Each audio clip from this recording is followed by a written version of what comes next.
you got to remember, if a cat's been outside for a couple, had outside access for a couple of years, then you have to train them to want to be inside. So you need to give them enough stimulation to want to be inside, because outside there's birds to play with, there's bugs to play with. So you have to give them that inside.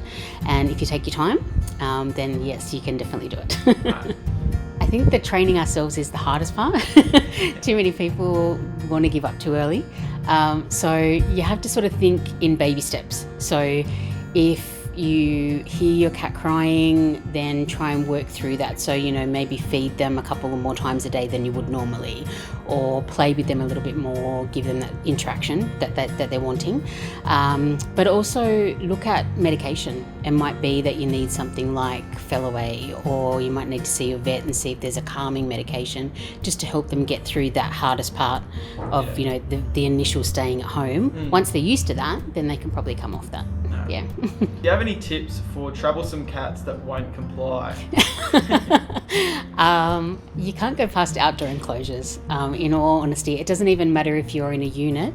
You can get portable outdoor enclosures so they can sit on your balcony, and then the cat can still have that outside access but safely, and then you can run it through a window to go back inside, and then they can have that inside-outside interaction still. A lot of people think, the cat is attacking wildlife, so that's their initial point of wanting to keep them inside. But you also have to think about things like traffic, or people who don't like cats. There's always those people out there who want to cause harm. So that your cat being inside, it's safe. You don't have to worry about those things happening, even disease. So it's that peace of mind having them inside. Clicker training is it's reward based. So basically you're training your cat with a noise, so the clicker will click, and then you're giving your cat a treat, and it can be their favourite food, or it can be lots of pats if they're a cat who isn't food motivated. And then associating that treat with the click, you can train them to do things. So I work at Cat Protection, and we have a cat who we clicker trained, and he gives high five, and then he gets his dinner. So he knows that if he gives us high five, then he'll get his dinner. And it took us a little while to train him, because he was about 2 years old when we started, but now you can't stop him.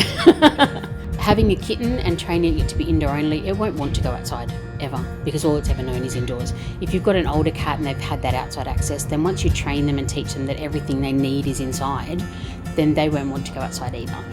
Having things like the outdoor enclosures gives them that access if they are stubborn and they do want to keep going out, but that they're going to be safe. And I guess that's the important thing. It's a lot of people think, but it's cruel, it's a tiny little space, it's a house. You got to think the cat's only small. Yeah. So that house is a huge space for them. Yeah.